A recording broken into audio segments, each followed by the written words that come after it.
Hello and welcome. So this is a very short video with instructions for the basics of composition narrative essay assignment. So let me just jump right into it. First, let's take a look at our Moodle page. And so here's our Moodle page. Under week 2, I have posted the assignment instructions here. A student example there. If you want more student examples, please let me know. I've got some for you. And then moving ahead to next week, there are other things on the syllabus that you need to check for. But in terms of the narrative essay, we've got the rough draft is going to go into the discussion forum, just like last time. And then the final draft will be in the Dropbox in the folder here. So that's there. The next thing are the due dates. Let's take a look at the due dates. Here they are. So we're under week 3. Last week I asked you to just read the assignment and the student example, just so you could maybe start brainstorming some ideas for what you might want to write about. The rough draft is due Wednesday the 16th by the end of the day, and the final draft is due Wednesday the 23rd by the end of the day. And again, we're going to go through the same routine. You'll submit your draft, you'll get feedback from peers, you'll get feedback from me, and then you'll have some time to work on those revisions and editing.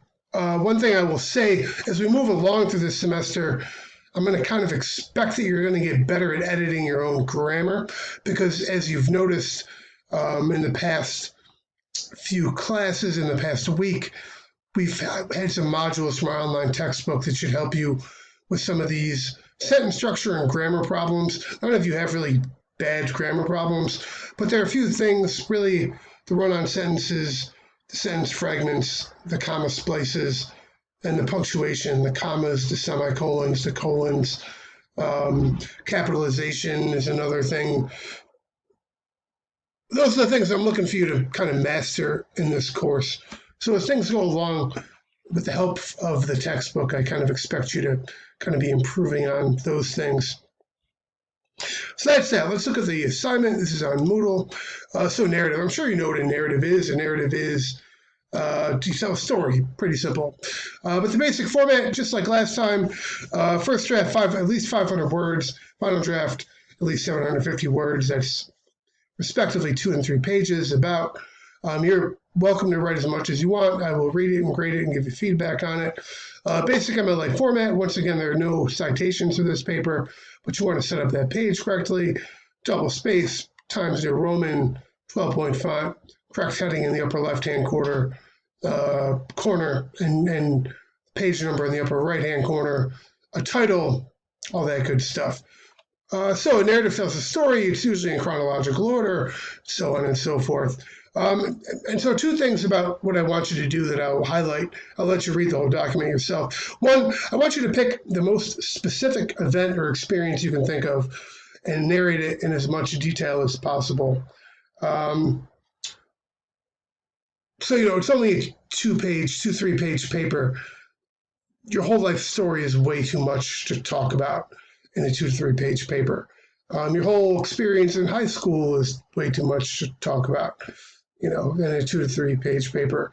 If you have a child who's 10 years old, their whole life is way too much to talk about in 2 to 3 pages. So you want to be as specific as you can about a specific experience or event, so that you can then narrate that event in as much detail as possible. And so what you're going to notice with college writing, unless someone tells you otherwise, you always want to be as specific and as detailed as you can be, and to kind of analyze or explain or describe or narrate a very specific thing in a great amount of detail, rather than just having a big, broad topic and just kind of throwing a bunch of words out there. If you tell me your whole life story, it's going to be all over the place, because your life story includes way too much information for 3 pages. The same kind of logic is going to hold true for pretty much every assignment.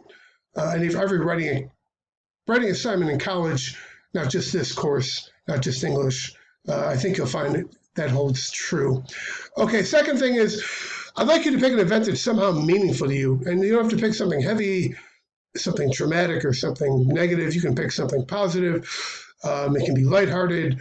whatever you want to do with it, as I'll talk about in a minute. But I want your thesis to communicate an idea. Your thesis should communicate an idea about the experience, what it meant to you, rather than just say that this thing happened.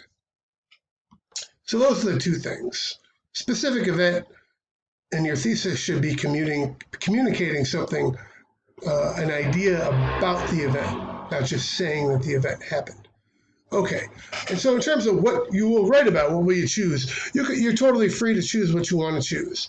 I'd prefer you choose something that's actually meaningful to you, because that's a great way to get motivation. And this is a writing course, so I don't have to force you to write about anything that you find boring. So you can choose whatever you want. If you choose something that's not on this list of prompts, just let me know beforehand, just so I can just give you the thumbs up. I'll almost certainly tell you it's a great idea. But here are some topics I put down here. I'm not going to read these in their entirety, but some ideas to get started with if you have no ideas. So what's the most challenging thing you've been through? So on and so forth. Why was it difficult? How'd you get through it? So on and so forth. 2, what was the most memorable experience in your education? Good or bad? Who's involved? How did it impact you? So you don't want your whole education. You want kind of one experience. 3, what was the most fun summer you've had? What did you do? Why was it fun? What were your clearest memories? So one summer is not too bad for 2 to 3 pages. And finally, what was the most memorable trip or vacation you've taken? So where'd you go? What made it memorable? So that's a pretty good one. That's a pretty good specific topic for a 2 to 3 page paper. Okay, and the purpose, we're working on writing, getting some practice writing. We're going to go through the writing process. You're going to think about your audience, your purpose. You've got to keep in mind that I wasn't there with you, your peers weren't there with you, so you've got to narrate these things in enough detail that someone who knows nothing about your life can follow what you're saying. Anyway, so we're going through the writing process. We're thinking about the rhetorical situation, practicing, and one interesting side note, in a lot of essays I teach in upper level courses, people actually incorporate narratives into like arguments, even scholarly books. People will begin with a personal narrative that explains how they came to the conclusion they came to, or explain kind of what motivated them to do their research, things like this. So narration isn't just it's not some little kid thing, it's incorporated in scholarly arguments. And literature is very much about narrative, in different ways. So narrative is one of the key rhetorical strategies, one of the key methods of development that you might use in any number of situations. And, maybe in another course, you'll do an observation or something like that. That's kind of like a narrative format. Okay, so for grade, to move on to grading and rubric, and to wrap this up here, here's my rubric. It says everything I kind of already said. I'll just talk a little bit about what an A paper would look like. So how much thought did you put in to the idea? How much thought did you put into explaining it, narrating it in great detail? As a reader who wasn't there, how well can I picture your story in my head and follow along? Did you get at least 750 words? Organization, does each body paragraph have a purpose within the larger story, and our paragraphs organized around kind of key ideas? So in a narrative, you're usually telling things chronologically, so you're kind of thinking of periods of time.